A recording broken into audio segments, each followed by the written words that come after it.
Army chief general Asif Munir जो चवण आहे त मुल्क जे कंहिं बि इलाइक़े में दहशतगर्दनि जी अमलदारी नाहे। केपी में को बि वॾे पैमाने ते ऑपरेशन न पियो थिए, रुगो इंटेलिजेंस बुनियाद ते टारगेटेड कार्रवाई कई पई वञे। अफगानिस्तान सां दहशतगर्दनि जी मौजूदगी ऐं उतां पाकिस्तान अंदर दहशतगर्दी पखड़ण ते इख़्तिलाफ़ आहे। संदन पॉलिसी रुगो पाकिस्तान आहे, रियासत आहे त सियासत आहे। रियासत खां सवाइ कुझु बि न आहे। सभिनी खे बिना के फर्क जे दहशतगर्दीअ ख़िलाफ़ गॾु बीहणो पवंदो। अवाम ऐं फौज में विछोटनि वारे कूड़ी वावेला परदे मां मख़सूस एजेंडा तहत कई पई वञे। मुतहद थी हलण सां सूरतहाल जल्द बहितर थी वेंदी। क़ौमी एक्शन प्लान ते तेज़ीअ सां कमु करणो पवंदो।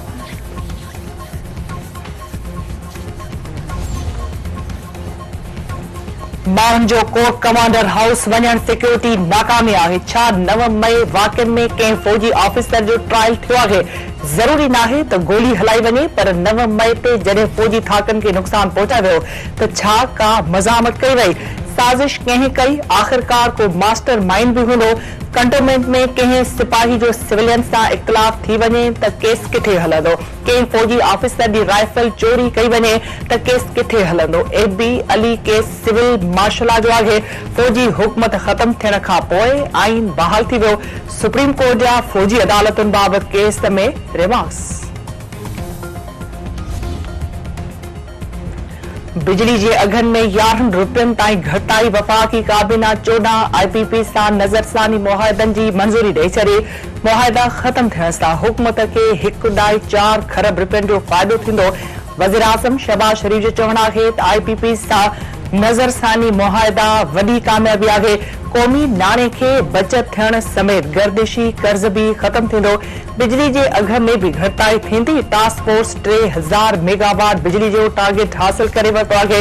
हुकूमत जूं वधीक कंपनियुनि सां कैपेसिटी चार्जिस बाबति ॻाल्हियूं हली रहियूं आहिनि। कुरम ज़िले में हालतूं मामूल ते अची वियूं आहिनि। ख़ानगी बंकरनि खे ड्राए पियो वञे। स्टेक होल्डर्स खे अमन क़ाइम रखण लाइ पंहिंजो किरदारु अदा करणु घुर्जे।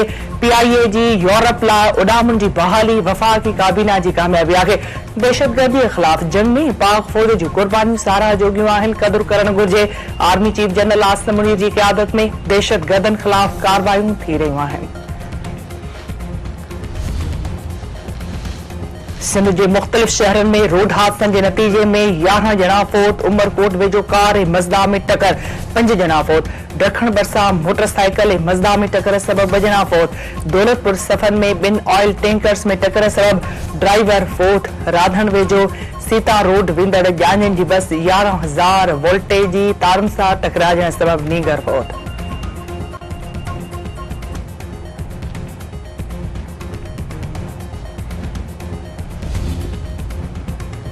वॾे वज़ीर सैयद मुराद अली शाह जो वज़ीर आज़म शहबाज शरीफ़ खे ख़त। सिंध में रोडनि जी अदावत लाइ घटि रक़म रखण ते सख़्त एहतिजाज। संदसि चवणु आहे त नेशनल हाईवे अथॉरिटी पंजाब लाइ 708 अरब रुपयनि जा मनसूबा तजवीज़ करे 62 अरब रुपया रखिया आहिनि। सिंध लाइ रुगो 78 मनसूबा तजवीज़ करे 7 अरब रुपया रखिया विया आहिनि। हैदराबाद सखर मोटरवे मुल्क जी तरक़ी लाइ तमामु घणो अहम आहे।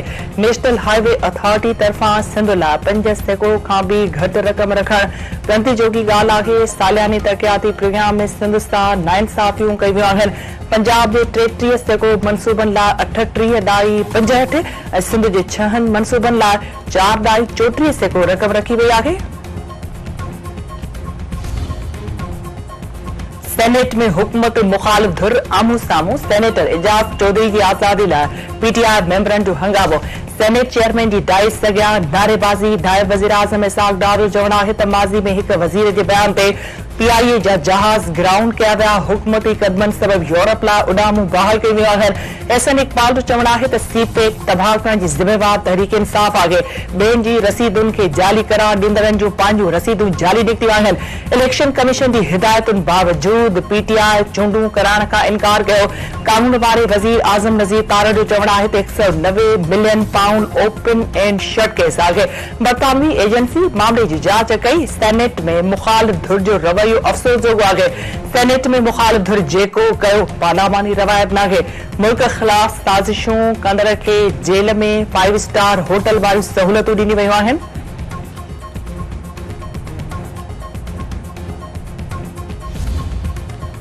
वज़ीर-आज़म शहबाज शरीफ तरफां PIA जी पेरिस उडामुनि बाबति इश्तिहार जी जांच करण जो हुकुम PIA खे ख़ानगाह जो मंसूबो छा ख़त्म कयो वियो या अॻिते वञी रहियो आहे।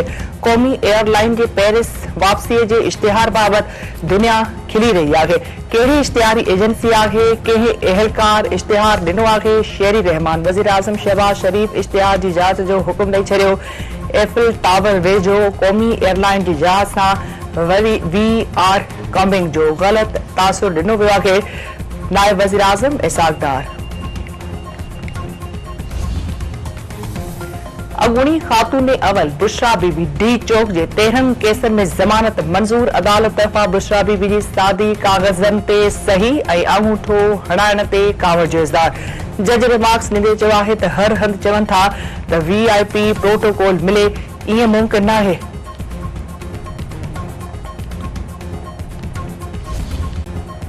तालीम वारे सूबाई वज़ीर सरदार शाह यूनिवर्सिटियुनि में दाख़िला लाइ मार्कुनि वारो शर्त ख़त्म करण जो मुतालबो करे छॾियो। संदसि चवणु आहे त यूनिवर्सिटियुनि में दाख़िला लाइ 50 ऐं 45% मार्कुनि वारो शर्त ख़त्म थियणु घुरिजे। मयार ते पूरो लहण बावजूदि शागिर्दनि खे मार्कुनि जे पोयां छो ढोड़ाए पियो वञे।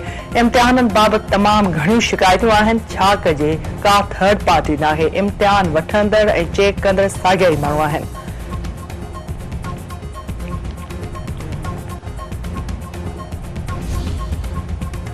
सिंधु दरिया मां नवां केनाल कढण ख़िलाफ़ सिंध तरक़ी पसंद पार्टी तरफ़ां मीरपुर ख़ास में जागरता रैली। डॉक्टर कादर मक्सी जो चवणु आहे त सिंध जे 6 करोड़ माण्हुनि जे जियापे जो वाहिद वसीलो सिंधु आहे।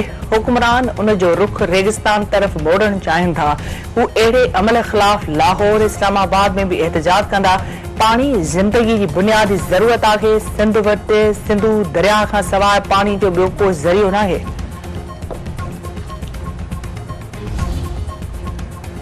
मीरो खान वेझो संगावती तकरार तां हथियारबंदनि जी फायरिंग। पीउ ॿिनि पुटनि समेत क़तल। हथियारबंदनि अली ॾिनो चांडियो। संदसि पुटनि कमाल ऐं नादिर खे गोलियूं हणी क़तल करे छॾियो। DIG लालकाणी 3 ॼणनि जे क़त्ल जो नोटिस वरितो। रिपोर्ट तलब। लालकाणी में फुरदुरान मज़ाहमत करण ते हिकु ॼणो क़तल। हथियारबंदनि अब्दुल रज़ाक ब्रोई खे गोलियूं हणी क़तल करे छॾियो।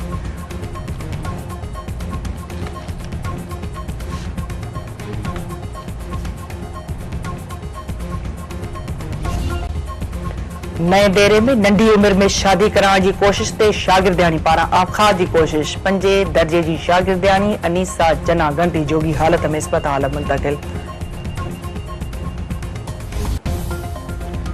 दादू में नंढी उम्र जी नींगरीअ खे वर्गलाए शादी करण जो केस दाख़िल। अलह ॾिने सोलंगी जो चवणु आहे त सिर्फ़ 14 वरहनि जी भेण खे वर्गलाए शादी कराई वई आहे। अदालती हुक्मनि ते 3 महीननि खां पोइ वाक़िए जो केस दाख़िल कयो वियो आहे। ढिगड़ी वेझो छिते कुते ॾाढ़ियल नींगर तड़पी फोत। 9 वरहनि जे आयान समय वैक्सीन मिलण बावजूदि दमधणी हवाले कयो।